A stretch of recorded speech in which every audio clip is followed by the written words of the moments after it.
নমস্কার বন্ধুরা, আজকে আমরা পাওয়ার পয়েন্টের একটা অদ্ভুত জিনিস শিখে নেব, যার নাম মর্ফ। আপনারা পাওয়ার পয়েন্টের এই ট্রানজিশনে এলে এখানে একটা লেখা থাকে, দেখবেন মর্ফ।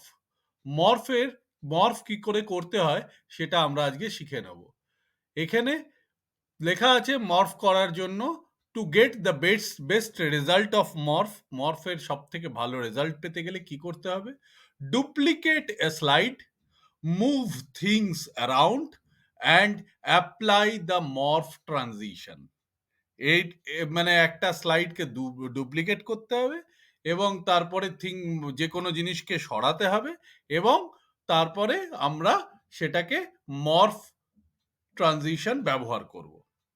আমরা 10 best football player in the world এর একটা ছবি ইন্টারনেট থেকে তুলে নিয়েছি এখানে আজকের মর্ফ ফাংশনটা জানার জন্য।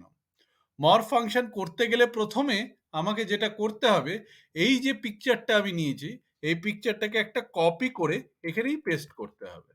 এরপরে পেছনের যে পিকচারটা রয়েছে সেই পিকচারটার জন্য আমাকে এখানে পিকচার লেআউটে গিয়ে কালারে গিয়ে এটাকে আমরা গ্রে স্কেল করে নেব।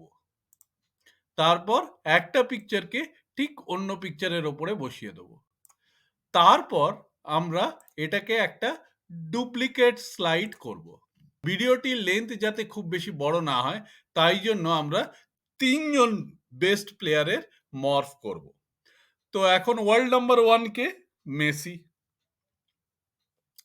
তো আমরা এইবারে এখানে দ্বিতীয় স্লাইডের এখানে কন্ট্রোল এ দিয়ে স্লাইডের সমস্ত কিছুকে আমরা এটাকে সিলেক্ট করে নেব। সিলেক্ট করে এবারে এটাকে একটু বড় করে দেবো। স্লাইডটাকে ছোট করার জন্য নিচে থেকে আমরা স্ক্রল বাটনটা দিলে ছোট হয়ে যায় এবং স্লাইডটাকে বড় করব।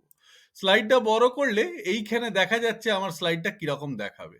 এইভাবে এটাকে আমরা একটু উপরের দিকে তুলে নেবো যাতে মেসিকে ফোকাস করা যায়, আর একটু বড়ও করতে পারি যাতে মেসিকে ফোকাস করা যায়।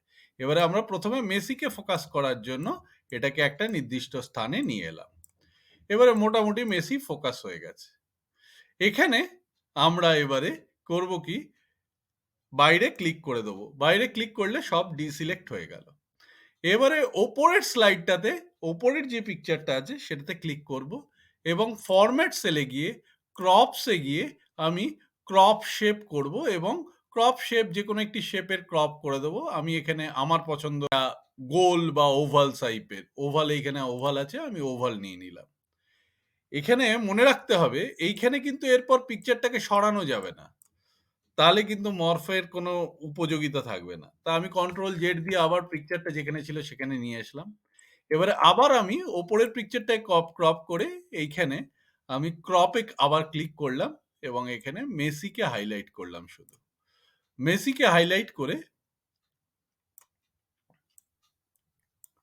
আপনি এরকমও করতে পারেন। আমি করলাম শুধুমাত্র ওর মুখটাকে হাইলাইট করলাম।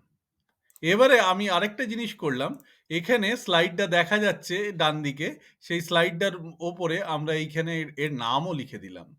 এখানে আমরা একটা ইনসার্টে গেলাম, ইনসার্টে গিয়ে একটা ইনসার্ট টেক্সট বক্স নিলাম। আমার একটা জায়গায় এদের নাম লেখা আছে, সেখান থেকে আমি নামটাকে কপি করলাম এবং ওই টেক্সট বক্সের ভেতরে পেস্ট করে দিলাম।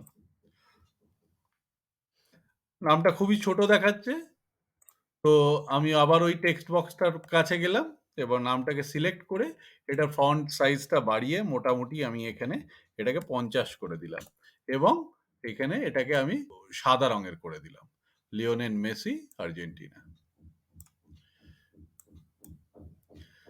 এটা ঠিক।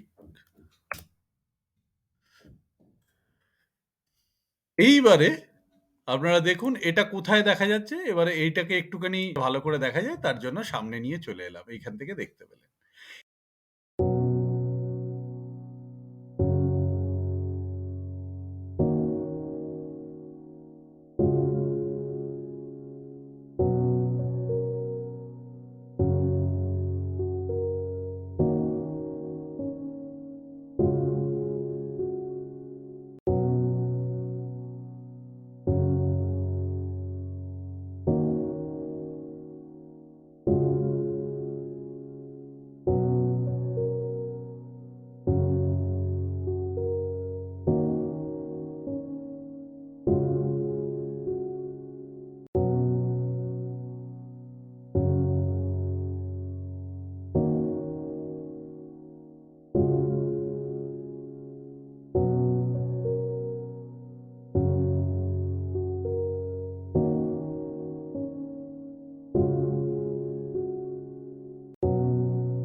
আপনি আবার এটাকে ডুপ্লিকেট করলেন, ডুপ্লিকেট করে এটাকে একদম নিচে নিয়ে চলে এলেন।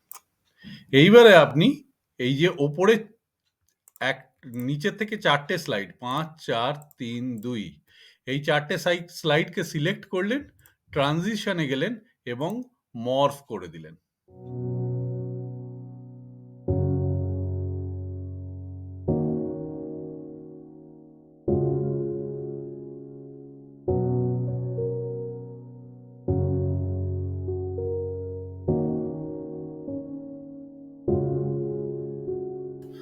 বন্ধুরা, এই মর্ফের আরেকটা নতুন জিনিস আমরা দেখে নেব।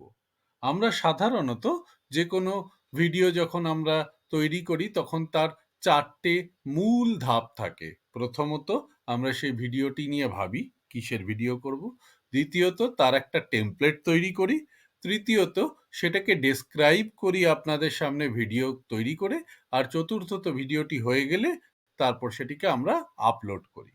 এখন এটিকে বোঝানোর জন্য আমরা খুব সহজে এইখানে 4টে আলাদা আলাদা স্লাইডে দেখাতে পারি। যেমন প্রথমটাতে এরকম, দ্বিতীয়টাতে, তৃতীয় এবং চতুর্থ। এটাতে দেখুন আপনার কোনো কিছুই চেঞ্জ হলো না। এখন আমি এখানে দেখুন 2 থেকে 5 পর্যন্ত যে স্লাইড আছে সেটাকে সিলেক্ট করে ট্রানজিশনে গিয়ে আমি মর্ফ করে দিলাম।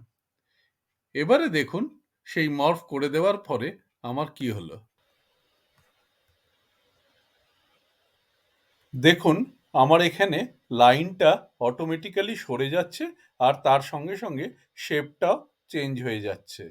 আমরা যদি এই হোমে গিয়ে সিলেক্টে গিয়ে যদি আমরা সিলেকশন প্যানে যাই তাহলে দেখা যাবে এখানে আমার কিছু করা আছে। প্রথম কথা, এখানে প্রথমটাতে দেখুন এখানে যে লাইনটা আছে আমরা প্রথম লাইনটাকে কপি করে তারপরে দ্বিতীয় লাইনটা তৈরি করেছিলাম আমার ফার্স্ট স্লাইডে। তাই জন্য আমার এইখানে মর্ফের জন্য ভেবে নিয়েছে যে 4টের যে কোনো লাইনই একই লাইন, তাই ওটাকে একটা জায়গা থেকে অন্য জায়গায় ট্রান্সফার করছে। কিন্তু আমি যে আইকনগুলো এখানে ব্যবহার করেছিলাম, ইনসার্টে গিয়ে আমি এখানে ইনসার্ট পিকচারে গিয়ে এই স্টক ইমেজের আইকন থেকে আমি এই আইকনগুলো নিয়েছিলাম। তো এখন এই আইকনগুলো নাম তো আলাদা আলাদা, কিন্তু আমি এইখানে দেখুন এখানে সবকটা আইকনের নাম আমি 2টো এক্সক্লামেশন দিয়ে তারপরে আইকন লিখে দিয়েছি। সবকটা আইকনের নামই দেখুন একই নাম। এখানে আপনি যে কোনো শিটে যাবেন সব সেই আইকনটার নাম একই নাম। তো এইখানে একই নাম দেওয়ার জন্য ও ওই শেপটাকে ওখান থেকে মর্ফ করার সময় একটা শেপ থেকে অন্য শেপে ও ট্রান্সফার হয়ে যাচ্ছে, একটা শেপ থেকে অন্য জায়গায় ও পরিবর্তিত হচ্ছে। মর্ফের এই শেপ চেঞ্জের ব্যাপারটাও খুবই গুরুত্বপূর্ণ। আশা করি আপনাদের ভিডিওটি ভালো লেগেছে এবং আমি জানি এটি আপনারা আপনাদের কর্মক্ষেত্রে বা আপনাদের যে কোনো কাজে এটিকে ব্যবহার করতে পারবেন। তাই দয়া করে আমাকে আরো অনুপ্রেরণা দিন যাতে করে আমি আরো এরকম সুন্দর সুন্দর ভিডিও বানাতে পারি। চ্যানেলটি সাবস্ক্রাইব করুন, লাইক করুন ভিডিওটি এবং আরো 5 জনের কাছে ছড়িয়ে দিন এটাকে শেয়ার করে। Thank you.